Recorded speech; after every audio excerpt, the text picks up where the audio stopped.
오늘은 목요일, 이제 내일이면 성금요일이 됩니다. 예수님께서 못 박히시는 그 전날 저녁에 예수님께서는 제자들과 함께 모여서 유월절 만찬을 가지십니다. 오늘 본문은 그 내용에 대해서 기록하고 있습니다. 유월절이라는 것은 이스라엘 백성들이 애굽에서 나올 때, 출애굽을 할 때 10가지 재앙을 애굽에다가 하나님께서 베푸십니다. 내리십니다. 근데 그 중에 마지막 10번째 재앙, 장자의 죽음에서 나오는 절기가 바로 이 유월절입니다. 근데 이 유월절의 이 내용은 이스라엘 백성들이 구약의 선지자를 통해서 쭉 들은 것은 이 유월절이 바로 우리의 죄를 위해서 죽을 메시아 또 그리스도에 대한 예표라는 것을 선지자를 통해서 전해 듣고 또 이스라엘 백성들을 잘 알고 있는 상태입니다. 그래서 오늘 8절 말씀에 보면 예수께서 베드로와 요한을 보내시며 이르시되 가서 우리를 위하여 유월절을 준비하여 우리로 먹게 하라. 여기 예수님께서 유월절을 준비하라 라고 이렇게 말씀하신 이 말씀의 내용에 담겨 있는 뜻을 우리가 좀 살펴봐야 됩니다. 우리가 이 문자적으로 유월절을 준비하라, 준비하자라는 이 단어가 당시 유대인들이 생각할 때에는 장소, 그 다음에 그 유월절에서 먹을 수 있는 어린 양, 그리고 누리게 들어가 있지 않는 무교병, 그리고 쓴 나물, 또 당시 유대인들은 그 붉은색이 들어있는 잼을 같이 이렇게 먹었다고 합니다.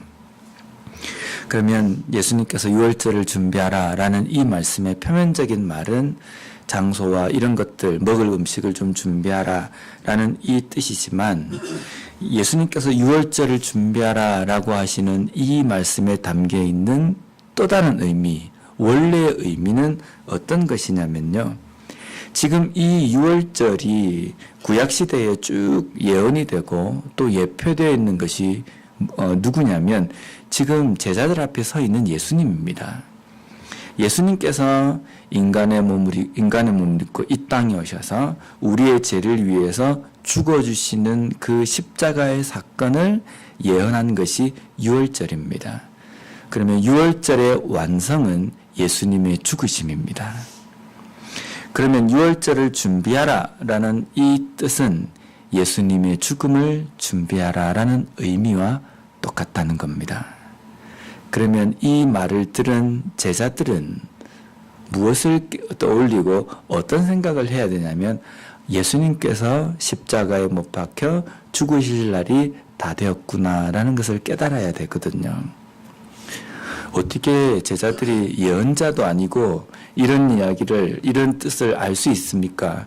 근데 당시 유대인들 중에 메시아가 오셔서 우리의 죄를 위해서 죽을 것이다. 이 내용들을 구약 성경에 예언이 되어 있기 때문에 알아야 되는 사람, 그리고 알만한 사람들은 다 그것을 알고 있다는 겁니다. 그래서 요한복음 1장 29절에 보면요. 이튿날 요한이 예수께서 자기에게 나아오심을 보고 이르되 보라 세상 죄를 지고 가는 하나님의 어린 양이로다. 요한복음 1장에서 예수님께서 세례를 베풀고 있는 세례요한이 세례를 베풀고 있는 그곳에 예수님께서 오시는 것을 보면서 세례요한이 고백한 내용입니다. 예수님을 보면서 세상 죄를 지고 가는 하나님의 어린 양이다. 저분이 유월절 어린 양의 예표이며 그 유월절의 완성을 위하여서 이 땅에 오셨다라는 이 내용입니다. 알만한 사람들은 다 아는 내용이거든요. 오늘 예수님께서 유월절을 준비하며 제자들과 함께 이 유월절을 먹으시는 이유는 절기를 지키자라는 이 내용보다 이 유월절의 어린 양이 누구인지 예수님이신지를 제자들에게 가르치시면서 선포하는 내용이라고 이야기할 수 있습니다. 유월절 만찬을 즐기시는 이 자리에서 예수님께서는 제자들에게 무엇을 또 가르치시냐면 우리가 읽은 다음 그 절에 쭉 나와 있는 내용으로서 성만찬입니다. 6월절 그 만찬을 즐기시는 자리에서 떡과 포도주를 먹고 마시면서 제자들에게 이 떡은 예수님께서 찢기시는 살이고 또 마시는 포도주는 예수님께서 우리의 죄를 위해서 흘리시는 피다라고 이렇게 말씀하시는 겁니다. 구약시대까지 쭉 오면서 6월절 만찬을 가지는 것은 오실 메시아, 인간의 죄를 위해서 그 십자가에서 죽으시는 예수 그리스도를 예표한 것이라고 이야기한다면 이제 예수님께서 죽으시고 난 다음에 우리가 지켜야 될 것은 6월절의 어린 양이 아니라 예수님께서 우리의 죄를 위해서 죽으신 그 죽으심, 찢기신 살과 피를 기념하는 이 성만찬을 통해서 예수님의 죽으심, 구원의 은혜를 우리가 다시 한번 깨달아야 된다는 겁니다. 그렇기 때문에 이제부터 어린 양, 6월절에 있을 그 절기, 이것을 강조하는 것은요, 다시금 구약으로 돌아가는 것이고 예수님께서 죽으신 그것에 대해서 불신하는 잘못된 행동이라는 겁니다. 한국의 아주 큰 대형 교회에서 어떤 일이 있었냐면요, 기도원에서 교인들을 모아놓고 양을 잡았어요.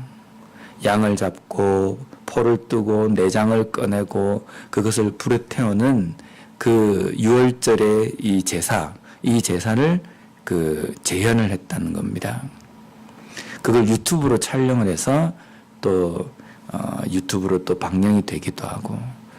근데 거기에서 모인 교인들 중에는 그것을 보면서 눈물을 흘리며 감동을 받기도 했답니다. 물론 거기에 대해서 여러 신학자들이 이것은 잘못된 것이다라고 이렇게 이야기를 합니다.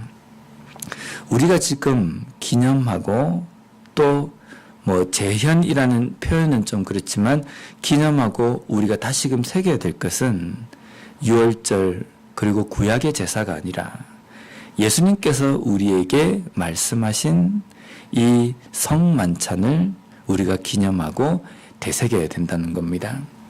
예수님께서 우리들에게 6월절의 그 어린 양을 다시금 되새기고 또 구약의 그 제사를 행함으로 인하여서 나의 죽음을 기념하라, 이 말씀을 하시지 않으셨습니다.